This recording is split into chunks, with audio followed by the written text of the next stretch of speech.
Sure. There we go. Welcome to Apples of the Orchard. Welcome to Garden of the Spirit, the class studying apples from the orchard. The second time, beginning after Pesach 2014, the class meets in Longmeadow, Massachusetts, the center of the universe, and is held in memory of Malka Ruth Bas Moshe, Margaret Vogel, blessed memory. Apples from the Orchard contains selections of teaching from the Arizal, Kabbalah, from the Arizal are based on the proportion, probably translated by Rabbi Moshe Kuznevsky. We're talking about the spies.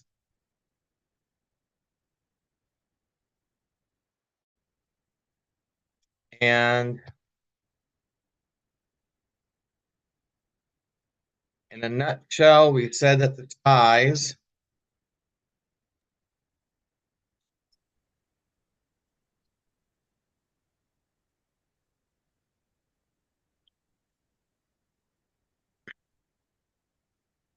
run. Okay, we're talking about the spies who went to Israel. They each had souls, were joined by souls from the tribes. So the lead the spy from the tribe of Reuven actually was joined by the soul of the original Reuven. The spy from the tribe of Shimon was joined by the soul of the original Shimon, so on. Yosef himself had two sons, Menashe and Ephraim. Each one had their own tribe. Menashe had the soul, the spy of Menashe had the soul of Menashe himself. That left Ephraim on a limb. He had there was no spy from the tribe of Levi. So the soul of Levi went to the spy from Ephraim. Ephraim was one of the tribes of Yosef. It is Kalev. And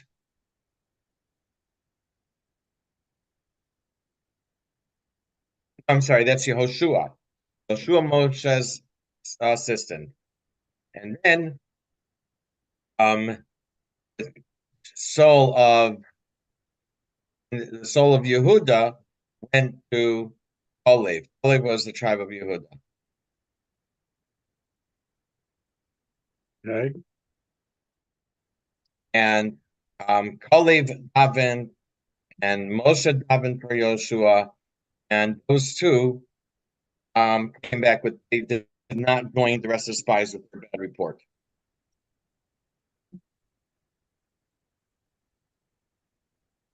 Okay.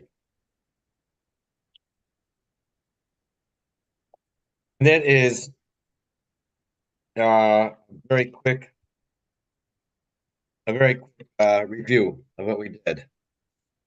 Okay. Now, we're on page 746.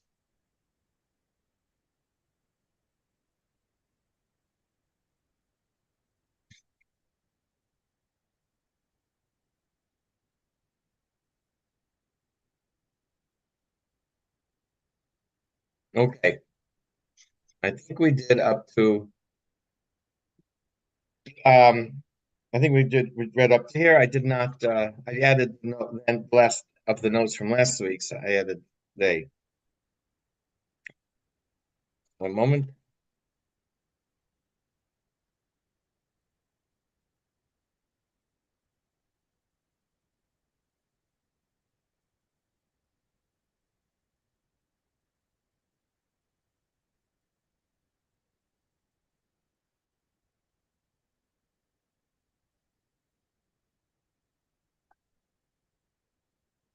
I think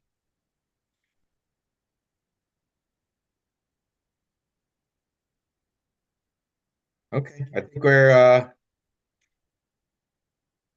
20.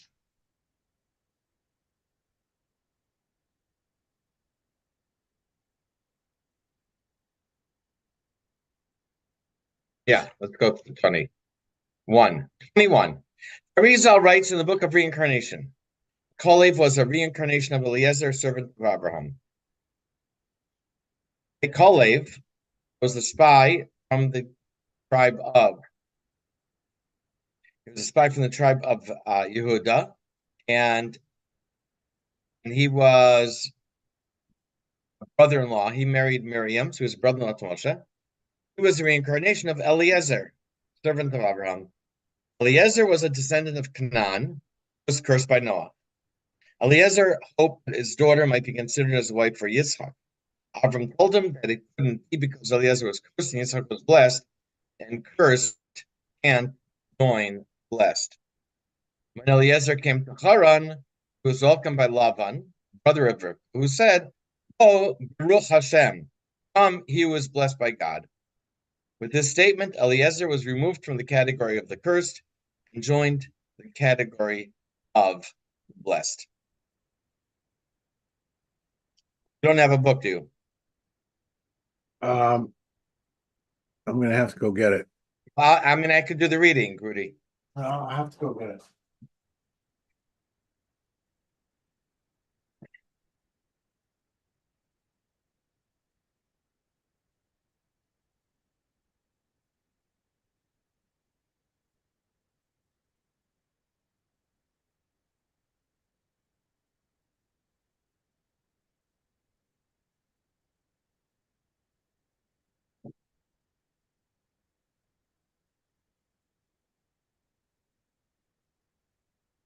Sorry, Chaim, there's a bunch of stuff in front of the bookcase and I can't gain access to the book, so No problem, I'll get it. apologies. Okay. Page 746.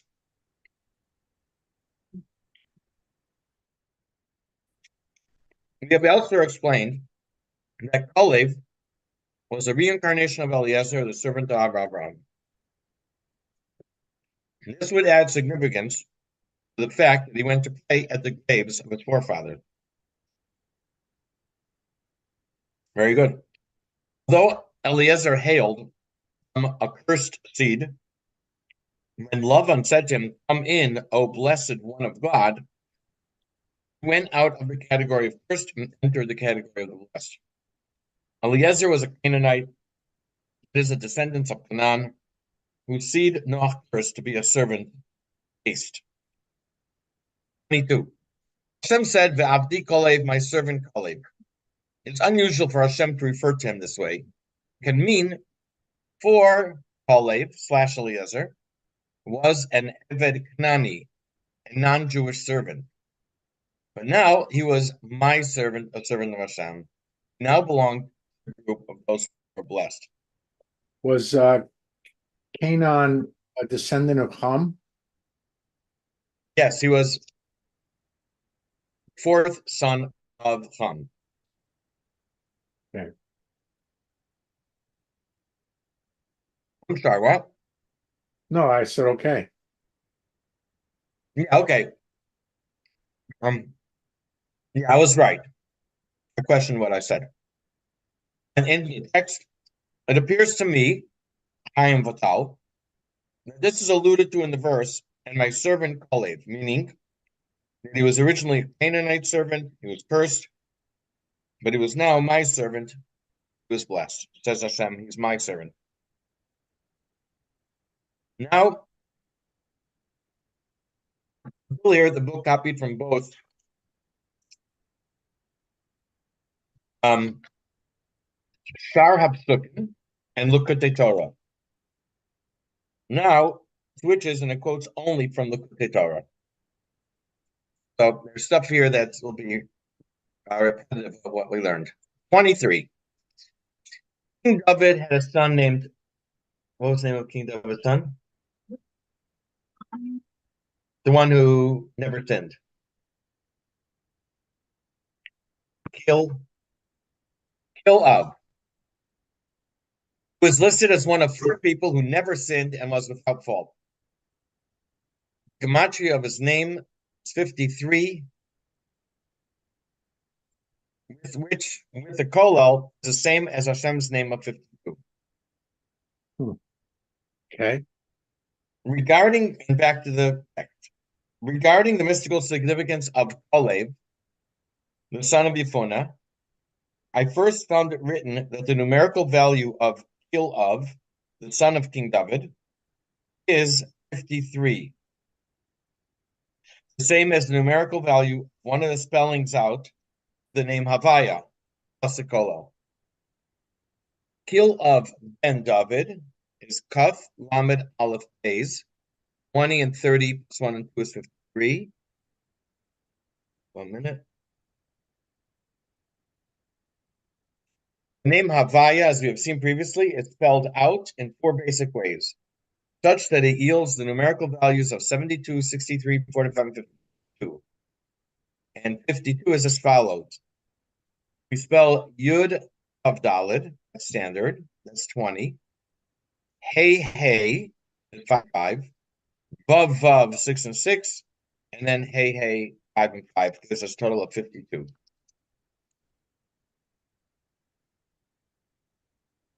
24. This is also true for Kalev. The gematria of his name is 52. It's possible the Kil of and Kalev are incarnations of the same soul. And the text says, I then found it written that there's also the mystical significance of Kalev, the son of Yefunah. It could well be that they are both incarnations of the same soul. The numerical value of Kalev is exactly 52. 25. So the only difference between the two names is the Aleph, Yes. which could be the Aleph for Abraham. Okay. Kil of actually says that people who died through no fault of their own, only because of the snake in the Garden of Eden. One was David's son, Love, and one was his father, Yishai. Mhm. 25.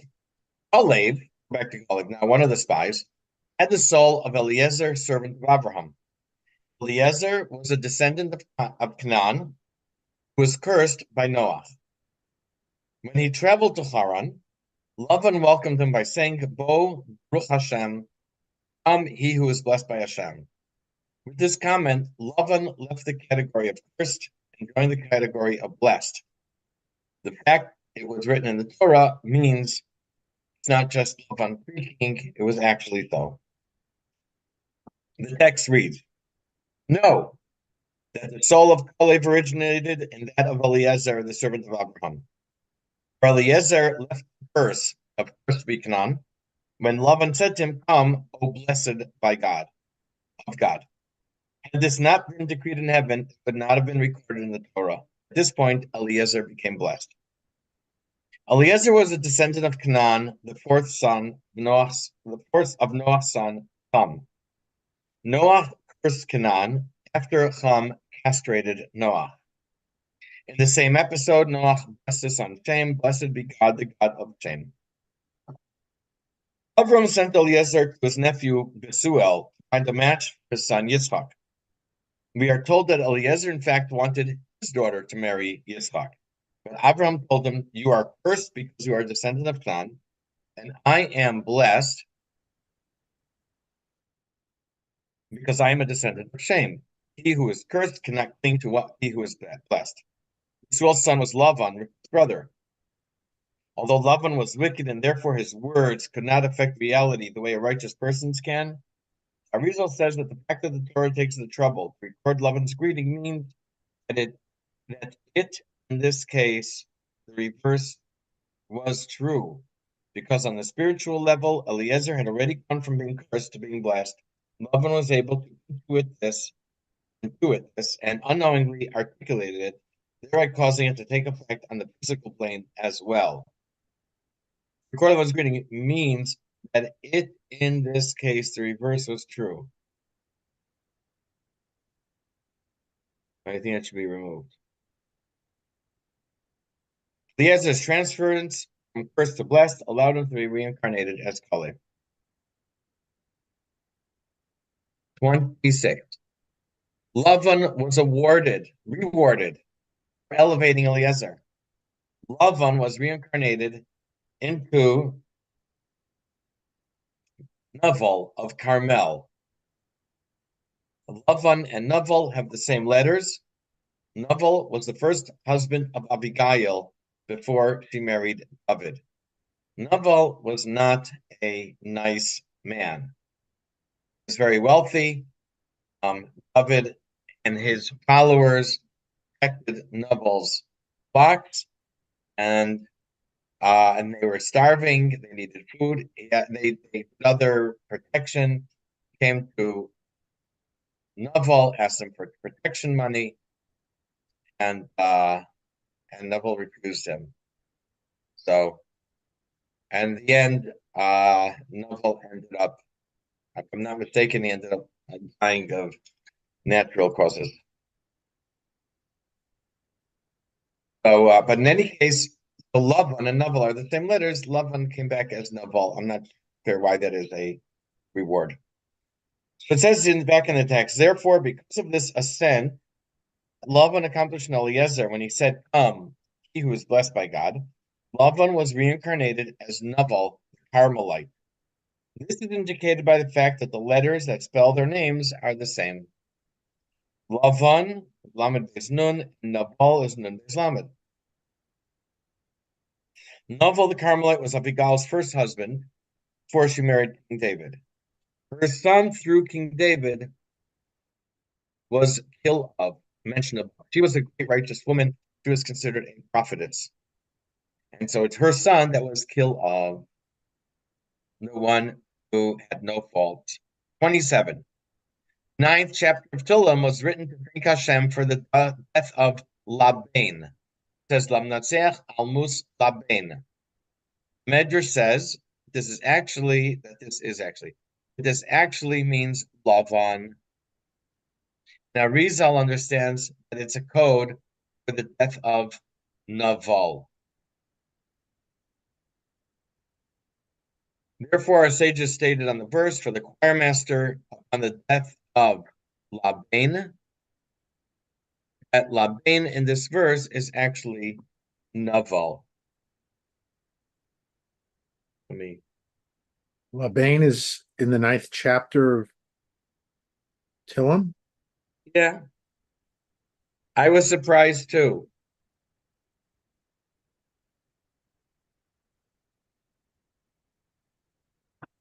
Laban, wow, Almus Laban. Yeah, I was like, huh? I had to look it up. You know what? I've said it hundreds of times. So he's saying here, That what Laban is actually Lavan, and Lavan means as he was. Our Rizal says that it's in the form of Naval,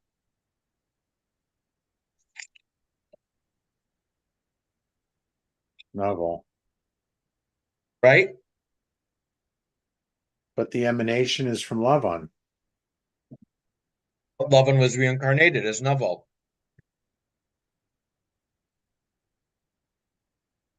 But he was an evil guy. So he came back as a good guy? No, he came back as an evil guy. Because Naval evil? Naval was not a nice man. Okay. I don't understand why it's a reward. Because he elevated Eliezer, he was brought back as Naval.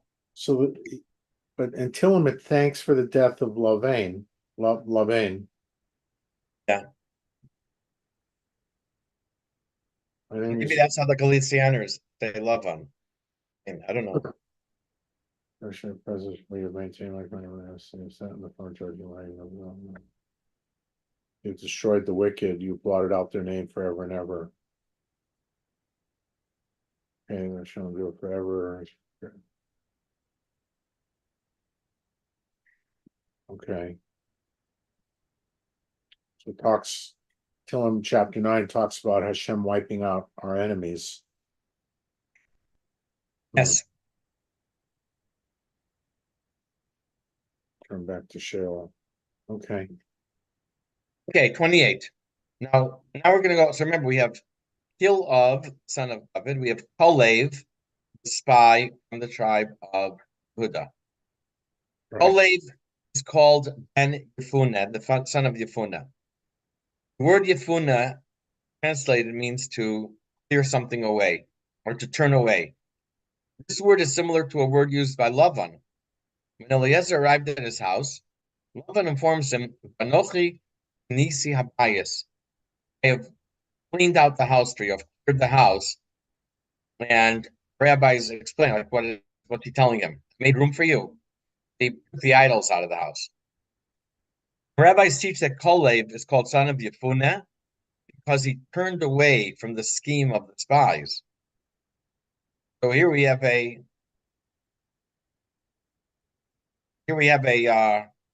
commonality. Kolev is ben Yefuneh, Yefuneh meaning he turned away from the scheme of the spies, and Lavan said, "Nochi inisi abayis, I've cleared the house."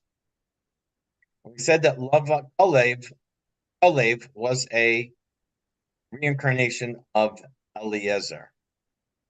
Our rabbis teach that Kolev is called the son of Yefuneh because he turned away from the scheme of the spies. He is even considered a son of Lavan. Is that what it said?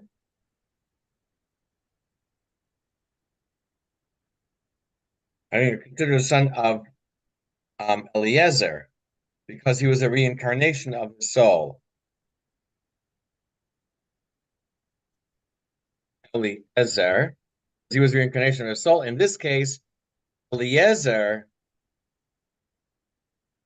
is described as Yefuneh, one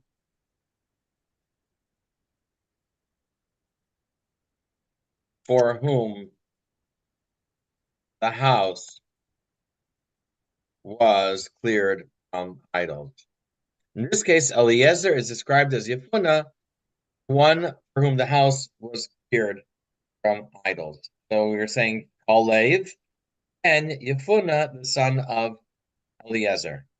The house is there twice. The last sentence.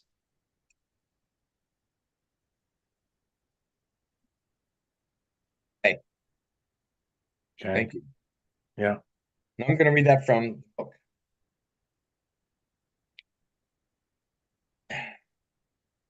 This is also alluded to by the fact that Kalev is called the son of Yefuneh, meaning the son of Lavan, this one who said, I have emptied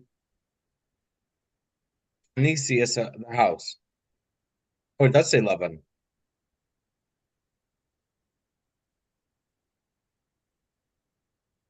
That's a mistake.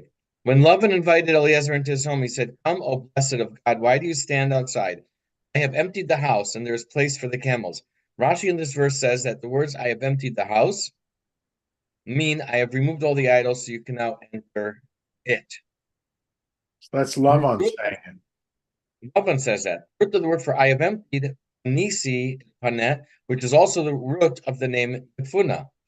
Calling Kaleb the son of Yefuneh, the Torah alludes mystically to the fact that Kaleb was a reincarnation son of the one who emptied his house, Lavan. No,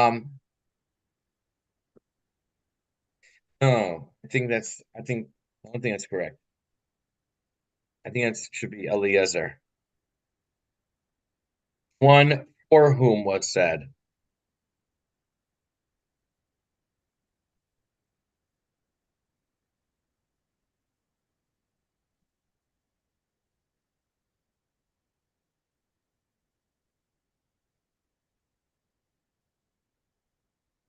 Okay.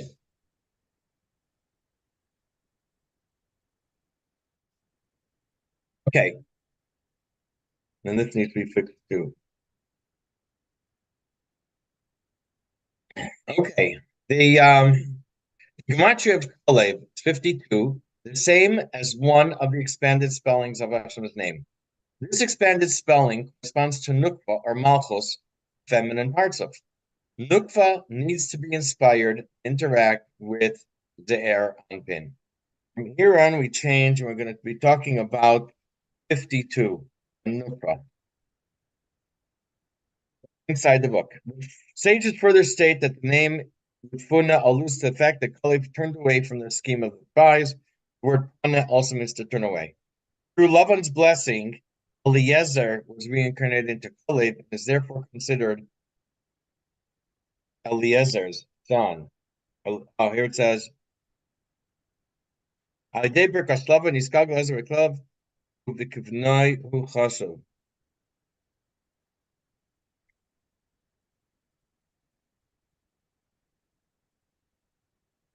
okay, I think it's Eliezer's son.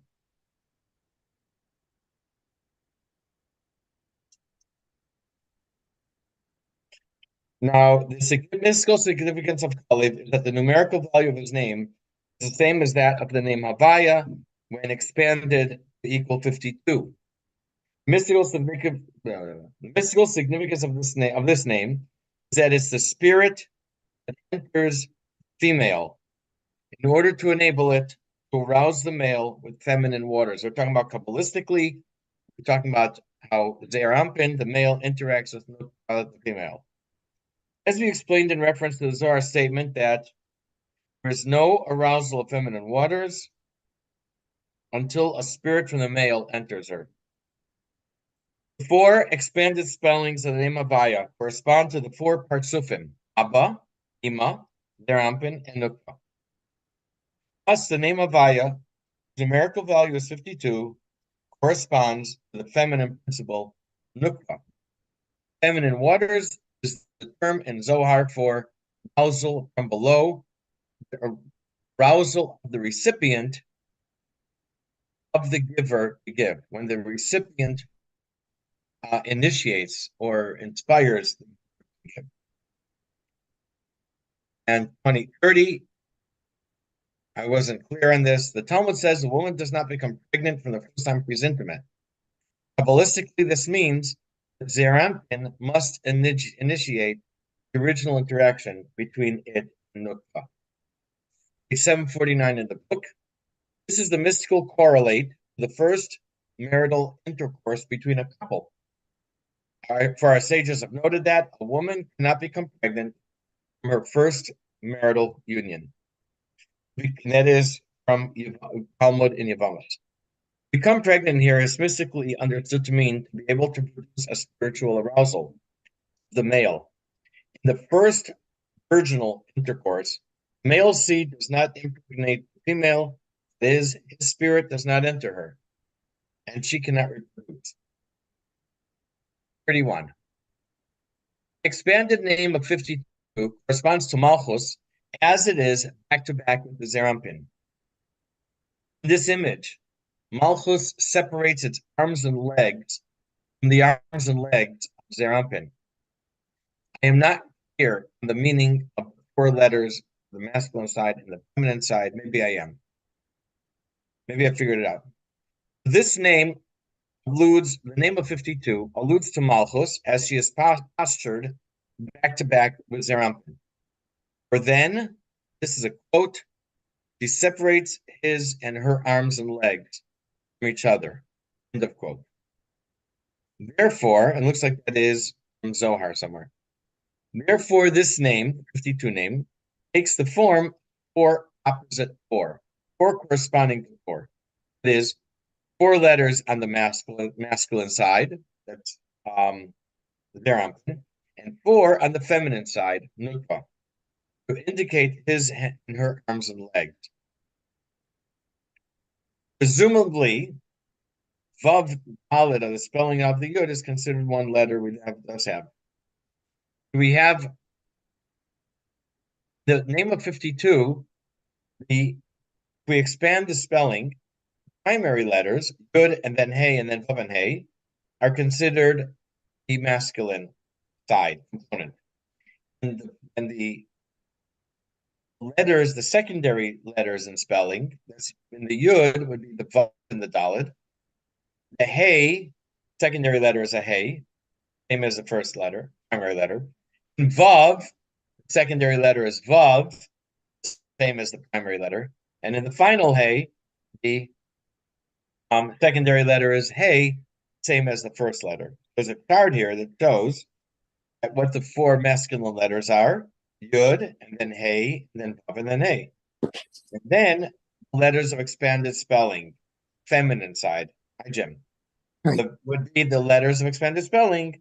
First would be the Vav and Daled, then a Hey, a Vav, and a Hey. We're in the middle of 749. So in 31, the last sentence, when you're talking about the four letters, you're talking about the Yud K Vav K? Yes, it seems that the primary letters expanded spelling are the masculine letters, and the secondary letters are the feminine letters. Okay, so Remember, we're talking about the obviously, one obviously, second. One second. We're talking about the name of 52. The name of 52 is a feminine name. Corresponds to Nukva. I Okay, now understand, your question. but you're saying that in this image, Malchut separates its arms and legs from the arms and legs of Zer Anpin. Yes. So clearly, what this is referring to is the separation of intimacy. Um, I mean, there was that says to me. there's an old story that our teachers would tell us now and then. There was a long distance coach traveling the wagon with the horses. Driver sits in front on top, and he guides the horses. And underneath, you have six, eight passengers. I don't know, four, five, six, eight passengers. I don't know if you've ever seen a coach. I was at a museums where they have these coaches, and you look at them, the outside looks pretty big, the inside doesn't look that big. And so the driver hears a commotion, and he hears noise. There's a lot of ruckus coming from inside the coach.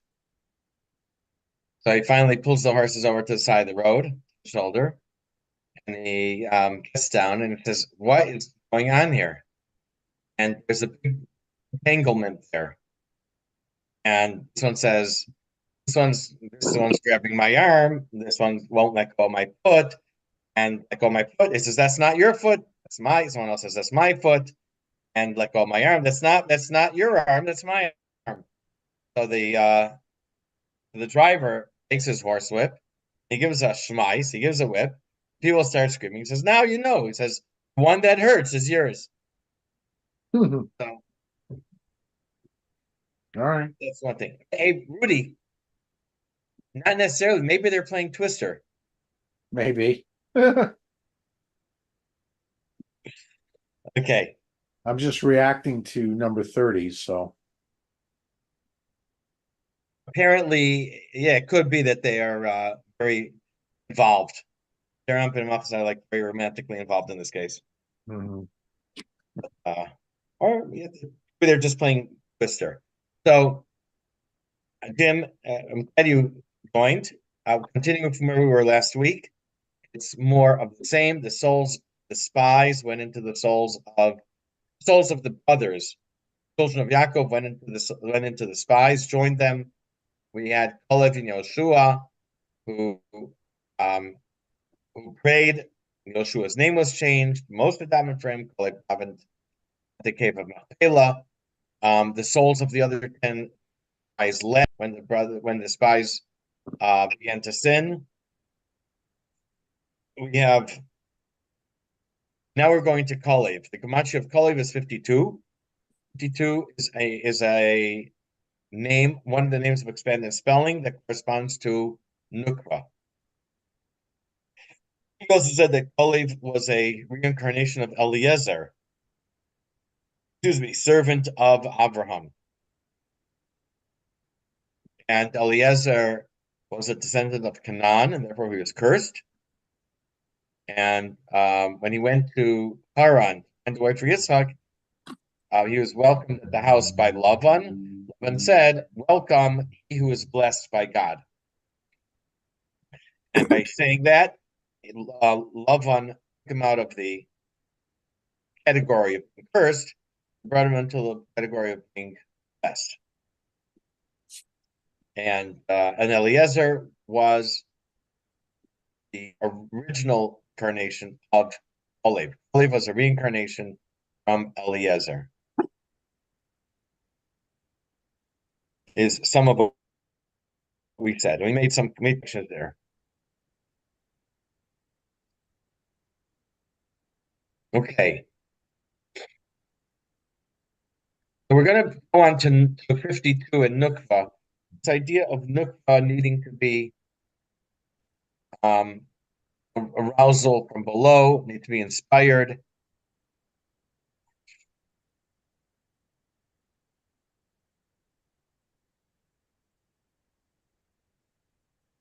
Okay. So now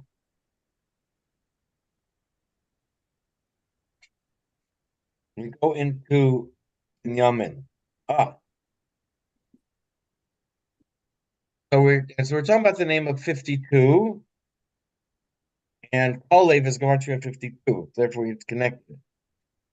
Now, 32 says, the youngest son of Yaakov and Rachel was named Binyamin. First two letters are Ben, son, whose gematria is 52. That's how he can get his foot in the door here.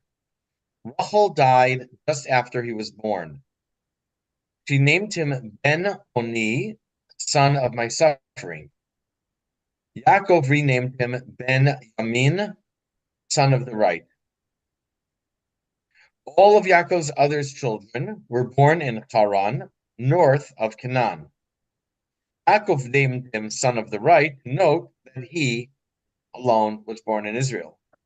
In olden times, east was considered the front or the top of the map, since people would orient themselves based on the rising sun. And in that case, south is to the right. On our maps currently, north is at the top and south is to the bottom. Why our maps oriented to the north? Anyone know? No. The sun isn't always due east. It depends if you're north of the equator, south of the equator. It depends where you are, how far you are, north and south of the equator. And then in the summer, the sun rises much farther to the north, and in winter, it rises much farther to the south. At the beginning, the first day of winter, it rises the farthest point to the south. First day of summer, it rises the farthest point to the north. So it is not an accurate guidepost. When people realized that the North Star was fixed, the North Star is a much more accurate way to orient yourself, especially on the sea. You have a very clear view of the North Star. So they're able to orient themselves according by the North Star. I think it's actually 1 degree off of like absolute due north, or the point that would be equidistant from anywhere on the equator.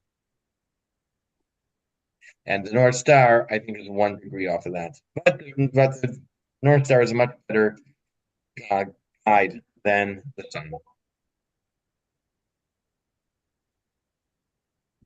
Okay. Tim, would you like to read 749, the middle, based? Based on the mystical meaning of this name, Benjamin was called the son of the right. Of him it is written, when Rachel's soul departed in childbirth, for she died, she named him Ben-Oni, the son of my affliction. But Jacob, his father, called him Benjamin.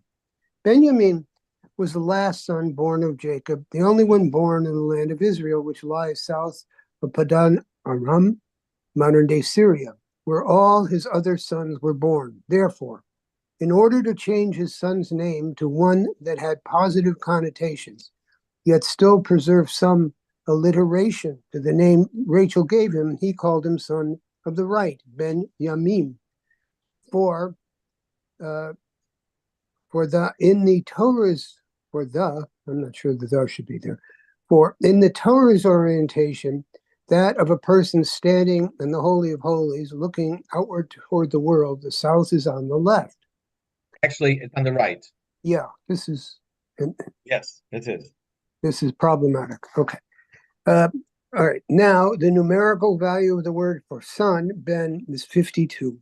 Ben, base Nun, 2 plus 50 is 52. Thus, the names given by Rachel and Jacob to Benjamin in this verse can be understood to mean the spelling out of the name Chaviah that equals 52 is my affliction, and the spelling out of the name Chaviah that equals 52 is on the right, respectively.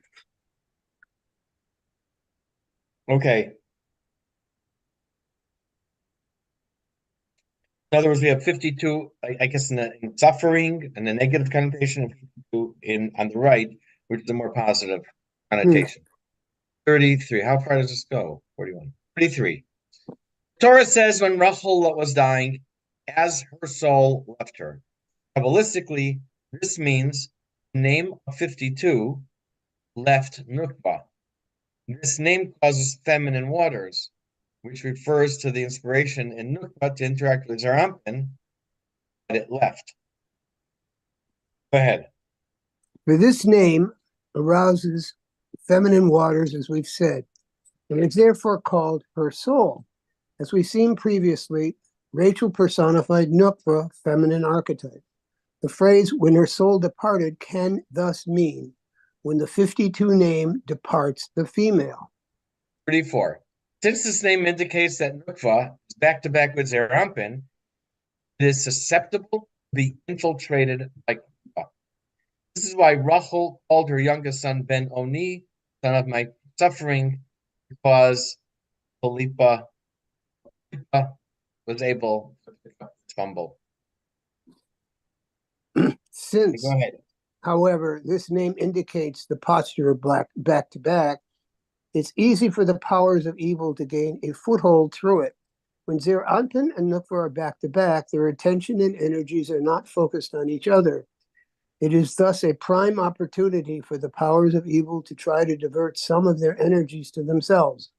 Interestingly, we taught that Rachel had turned her father Laban's idols in her saddle in the vain hope that this would force him to give up idolatry.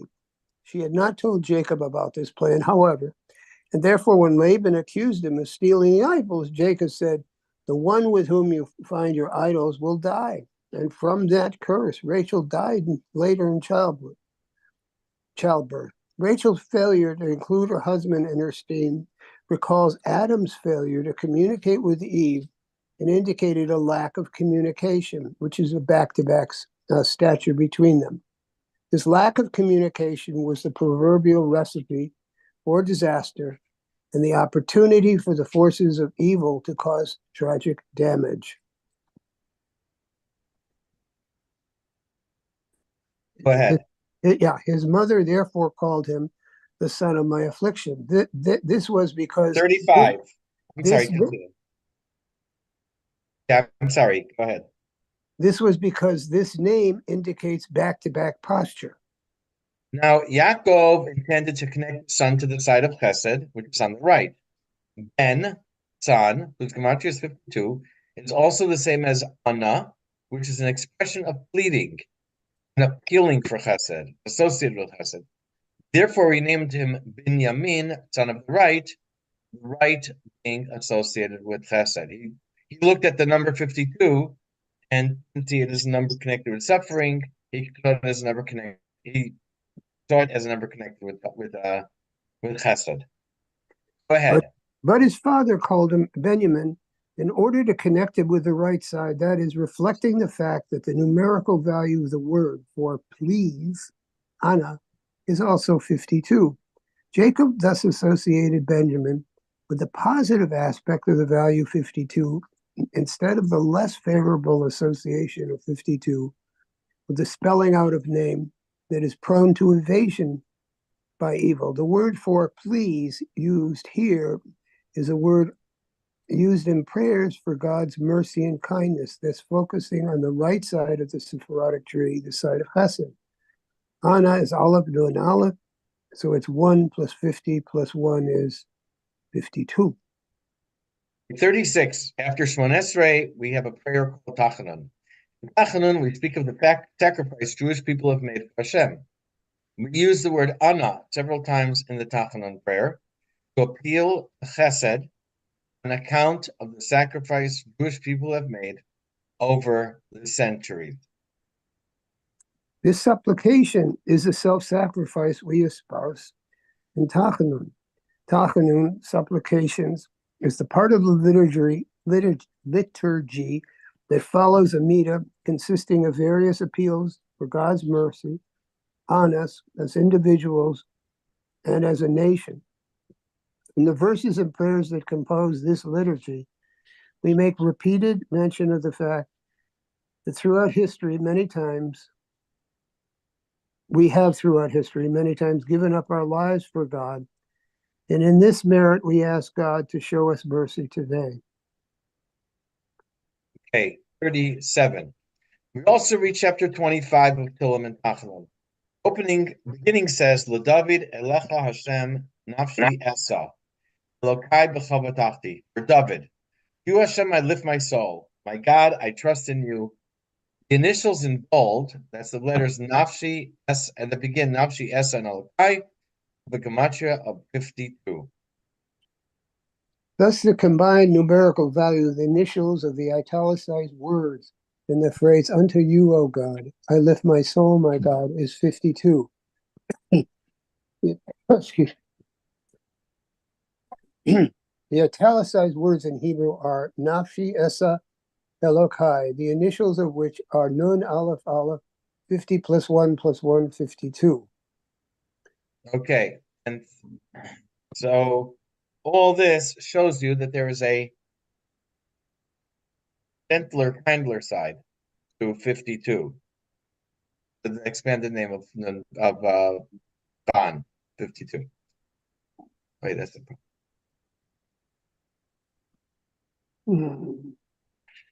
prayer is a progression that parallels the process of creation.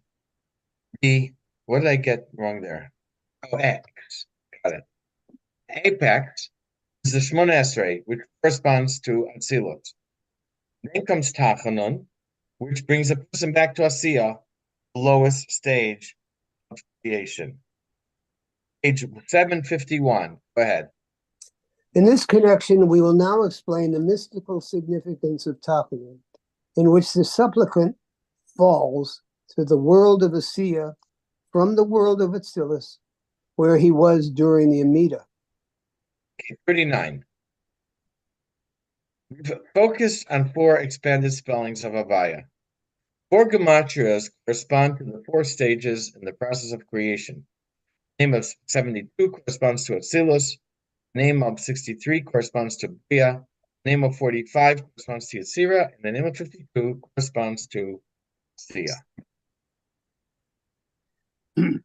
Let us first note, with regard to the following 3 spellings out of the name Havaya. Did you do it in this connection? Hold on a second. 751 at the top. Oh, I'm so sorry. No, I said that. In this connection, we will now explain the mystical. I said that one. Okay. I'll say it again. In this connection, we will now explain the mystical significance of Tachanun, in which the supplicant falls to the world of Asiya from the world of Atzilus, where he was during the Amida. Go ahead. Let us first note, with regard to the following 3 spellings out of the name Havaya, Yud, Vav, Dalet, Hey, Yud, Vav, Aleph, Vav, Hey, Yud, indicates the supernal parts of Ima, which rests on the throne, in the throne, that is, in the world of Bria. The numerical value of this spelling out is 10 plus 6 plus 4, 5 plus 10, 6 plus 1 plus 6, 5 plus 10, 63. Yud Vav Daled Hey Aleph Vav Hey Aleph indicates Zeranpin, which rests in the world of Yetzira. The numerical value of this spelling out is 10 plus 6 plus 4, 5 plus 1, 6 plus 1 plus 6, 5 plus 1, 45. And Yud Vav Daled Hey Hey Vav Vav Hey Hey indicates Malchus, which rests in the world of Asiya. The numerical value of the spelling out is 10 plus 6 plus 4, 5 plus 5, 6 plus 6, 5 plus 5 is 50 equals 52. Okay. 40. When King David writes, "To you, Hashem, I lift my soul," it means connect Asiya with Yetzirah, and Yetzirah to Bria, with the names of 52, 45, 63. When the psalmist says, "Unto you, O God, I lift my soul," he connects Asiya with Yetzirah, Yetzirah with Bria, via these three names. My soul, we said, was the soul of Nukva, the 52 name. This is lifted up through prayer to the 45 name and the 63 name, which are associated with Yetzirah and Bria, respectively. 41. Now the four expanded names also connect to the four Partsufim and Atzilus. From bottom up, Nukva, Zer Ampin, Ima, and Abba. The soul therefore uses the name of 52 to enter Nukva, Malchus of Atzilus. In Malchus, it inspires feminine waters to attract Zer Ampin, interact with it, and send divine energy its way. Then the soul enters Malchus of Atzilus, and the 52 name within Atzilus. Just as the four spellings out correspond to the four worlds, they also correspond to the four levels of each world. The 52 name thus corresponds to the world of Asiya in general, and also to the subworld of Asiya within the general world of Atzilus, with the Malchus of Atzilus. Thus, through Tachanu, the soul reascends into the world of Atzilus, from which it fell after finishing the Amida.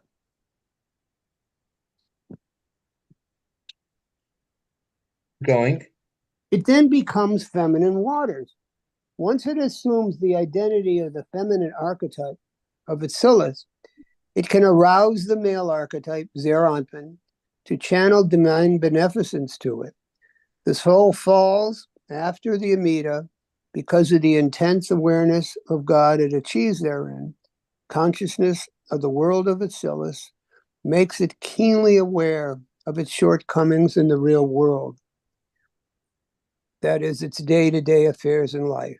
This awareness is brought into full relief only when compared to the ideal divine consciousness achieved in the Amida. Okay. So, we know that there are four couples buried in the cave of Machpelah. The last couple was Yaakov and Leah, and Rachel did not get buried there. We're going to talk about this. Oh, continue now. Now, by understanding the mystical meaning of Benjamin that I've explained, we can also understand why Rachel was not buried in the Machpelah cave. Abraham and Sarah, Isaac and Rebekah, Jacob and Leah were buried in the Machpelah cave in Hebron. Rachel, in contrast, was buried to the north at the outskirts of Bethlehem. To explain, Okay. Yeah, go ahead. the whole mystical meaning of burial is that an entity disappears into another entity lower than it. So we're going to say here that Rachel was buried in Asiya, Yaakov was buried in Yetzirah, and Leah was buried in Leah. So Leah was the highest, then Yaakov, then Rachel. Or, put another way, Yaakov was between Rachel and Leah. Lower than Leah, higher than Rachel. Go ahead. When Yaakov was buried, he disappeared in Yetzirah. When Rachel was buried, she disappeared in Asiya. When Leah was buried, she disappeared in Bria. All three began in Atzilus, but they fell to different degrees. Inasmuch as Jacob personified Zer Anpin, the Midot of Atzilus, he fell into the world of the Midot, which is Yetzirah. Leah personified Ima, the intellect, so she fell into the world of intellect, which is Berea. And Rachel personified Nukva, which is expression, so she fell into the world of expression, Asiya. Okay, so now we're going to say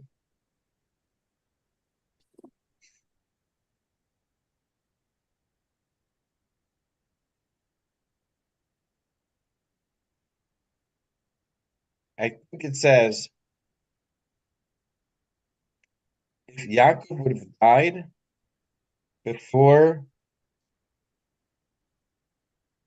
Binyamin and before Binyamin's birth and before Rachel died, then they would have Rachel and he and Leah would have kind of been on the same level. That's what it seems to say. I think the wording's a little convoluted.